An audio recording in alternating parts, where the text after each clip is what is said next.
Announce करता है कि वो आयरन मैन है। और दूसरी तरफ रशिया में ये न्यूज देखते देखते एक बूढ़ा आदमी मर जाता है। ये आदमी था एंटोन वैनको, जो कि एक साइंटिस्ट था और वो टोनी के पिता हावर्ड स्टार्क का पार्टनर था। एंटोन वैनको और हावर्ड स्टार्क ने मिलकर ही आर्क रिएक्टर को डिजाइन किया था। वैनको इस टेक्नोलॉजी को गलत लोगों को बेचकर पैसा कमाना चाहता था, लेकिन स्टार्क ने उसे ऐसा नहीं करने दिया और उसने वैनको को जासूसी के इल्जाम में फंसाकर देश से निकलवा दिया। और हावर्ड स्टार्क ने आर्क रिएक्टर को बनाने का पूरा क्रेडिट खुद ले लिया। जिसके बाद एंटोन वैनको की पूरी जिंदगी बहुत तकलीफ में गुजरी और उसने शराब पी पी कर खुद को बीमार कर लिया। एंटोन का एक बेटा था, आयवेन। वो भी अपने पिता की तरह एक साइंटिस्ट था और वो एक क्रिमिनल भी था। ये दोनों बाप बेटे अपनी बर्बादी के लिए स्टार्क परिवार को जिम्मेदार मानते थे। अपने पिता के मरने के बाद आयवेन ने ये कसम खा ली कि अब वो टोनी स्टार्क से बदला लेगा। फिर उसने अपने पिता के दिए हुए डिजाइन से आर्क रिएक्टर बना लिया और उसने उस रिएक्टर से चलने वाला एक पावरफुल सूट भी बनाया। दूसरी तरफ टोनी स्टार्क एक सुपर हीरो के रूप में काफी मशहूर हो गया था। उसने अपने देश को कई खतरों से बचाया, पर फिर भी गवर्नमेंट उसके सूट को एक हथियार समझती थी और वो चाहते थे कि टोनी अपना सूट मिलिट्री को सौंप दे। पर टोनी अपनी टेक्नोलॉजी गवर्नमेंट को बेचने से मना कर देता है।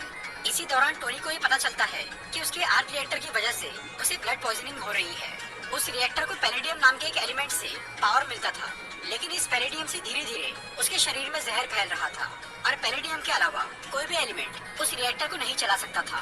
मतलब जो आर्क रिएक्टर बॉम्ब के टुकड़ों को उसके दिल में घुसने से रोक रहा था, वही रिएक्टर अब उसे जहर से मार रहा था। और टोनी के आयरन मैन सूट यूज करने से ये पॉइजनिंग और भी बढ़ जाती थी।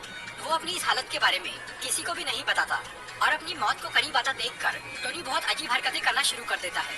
वो अपनी असिस्टेंट पेपर पॉट्स को अपनी कंपनी का मालिक बना देता है और वो अपने लिए एक नई असिस्टेंट रख लेता है। एक दिन टोनी एक कार रेसिंग कंपटीशन में हिस्सा लेता है, लेकिन वहाँ पर अचानक आयवन वैन को अपना आर्मर पहनकर पहुँच जाता है और वो टोनी पर जानलेवा हमला करता है। फिर टोनी अपना पोर्टेबल सूट पहनकर उसे रोक लेता है और वैनको को अरेस्ट कर लिया जाता है। बाद में जब टोनी उससे मिलने के लिए जेल में जाता है तो उसे वैनको की असलियत पता चलती है। पर टोनी यहाँ पर एक गलती कर देता है। वो वैनको को उसके रिएक्टर की कमियां और उसे सुधारने का तरीका बता देता है। दूसरी तरफ जस्टिन हैमर, जो कि स्टार्क इंडस्ट्रीज का एक कॉम्पिटिटर था, वो वैनको की इस हरकत से बहुत खुश हो जाता है और वो उसे जेल से छुड़वा लेता है। वो वैनको को मरा हुआ साबित करके अपनी कंपनी में रख लेता है ताकि वो उसकी मदद से आयरन मैन की जैसे सूट बनाकर गवर्नमेंट को बेच सके। उधर टोनी अपने बर्थडे के दिन खूब नशा कर लेता है और वो अपना आर्मर पहनकर बहुत तमाशा करता है। टोनी को रोकने के लिए उसका दोस्त रोडी उसका एक पुराना आर्मर पहन लेता है। फिर उन दोनों में एक छोटी सी लड़ाई होती है, जिसके आखिर में रोडी उसका आर्मर लेकर चला जाता है। वैसे तो टोनी स्टार्क की मर्जी के बिना कोई भी उसका आर्मर इस्तेमाल नहीं कर सकता था, लेकिन टोनी ने मरने के डर से पहले ही अपने सिस्टम को रोडी के लिए अनलॉक कर दिया था, इसीलिए वो उसका आर्मर यूज कर पाया।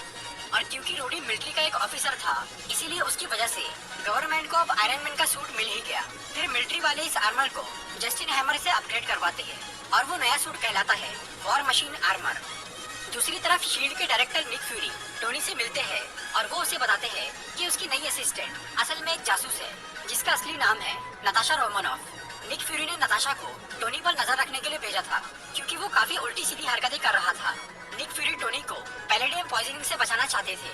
वो टोनी को बताते हैं कि उसके पिता हावर्ड स्टार्क शील्ड के फाउंडिंग मेंबर थे, इसीलिए शील्ड के पास उनका कुछ पुराना सामान था जिससे टोनी का इलाज हो सकता था। निक फ्यूरी टोनी को एक सूटकेस देते हैं जिसमें उसके पिता की एक वीडियो रिकॉर्डिंग भी थी। उस वीडियो में एक सीक्रेट मैसेज था जो कि टोनी समझ जाता है। हावर्ड स्टार्क ने जब आर्क रिएक्टर बनाया था तब उन्होंने उसके लिए एक नया एलिमेंट भी डिजाइन किया था, लेकिन टेक्नोलॉजी की कमी की वजह से वो उस वक्त उस एलिमेंट को बना नहीं पाए थे, इसीलिए उन्होंने आर्क रिएक्टर में पैलेडियम का इस्तेमाल किया था। पर हावर्ड स्टार्क ये जानते थे कि एक दिन उनका बेटा उस एलिमेंट को बना पाएगा, इसीलिए उन्होंने उस एलिमेंट का एटॉमिक स्ट्रक्चर अपने एग्जीबिशन के रूप में छुपा के रखा था। टोनी ने उस एग्जीबिशन के डिजाइन को समझकर वो नया एलिमेंट अपने घर पर ही बना लिया और जब उसने पैलेडियम की जगह ये नया एलिमेंट अपने आर्क रिएक्टर में लगाया तो वो रिएक्टर परफेक्ट बन गया और अब टोनी को पैलेडियम पॉइजनिंग से छुटकारा मिल गया। उधर आयवन वैन को टोनी के बताए हुए तरीके से अपने आर्क रिएक्टर को बेहतर बना लेता है और वो एक नया सूट भी तैयार करता है। फिर जब वो टोनी को कॉल करके धमकी देता है तो टोनी समझ जाता है कि वैन को जस्टिन हैमर के साथ काम कर रहा है। दूसरी तरफ जस्टिन हैमर अपने नए ड्रोन्स और रोडी का अपग्रेडेड आर्मर सबके सामने पेश करता है। तभी टोनी उससे पूछताछ करने के लिए वहाँ पर आता है, लेकिन तभी वैन को वहाँ के सभी ड्रोन्स और रोडी के आर्मर को हैक करके टोनी पर हमला कर देता है। टोनी इन ड्रोन्स को पब्लिक से दूर ले जाकर उन्हें तबाह करना शुरू करता है। इसी दौरान जस्टिन हैमर को अरेस्ट कर लिया जाता है और नताशा रोमानोफ यानी ब्लैक विडो वैनको को पकड़ने के लिए हैमर इंडस्ट्रीज में जाती है, पर वो वहाँ से भाग जाता है। फिर नताशा किसी तरह से रोडी के आर्मर को रीसेट करके उसे ठीक करती है। इसके बाद टोनी और रोडी दोनों मिलकर सभी ड्रोन्स का और वैनको का सामना करते हैं और फाइनली वैनको हार जाता है, पर वो टोनी को मारने की आखिरी कोशिश में अपने सूट और सभी ड्रोन्स को ब्लास्ट कर देता है और वो खुद मारा जाता है। फिर एंड में निक फ्यूरी टोनी से मिलते हैं एवेंजर्स इनिशिएटिव के बारे में बात करने के लिए। फ्यूरी ये फैसला करते हैं कि टोनी अभी एवेंजर्स की टीम के लिए तैयार नहीं है क्योंकि उसका बर्ताव बहुत बेकाबू है। फिलहाल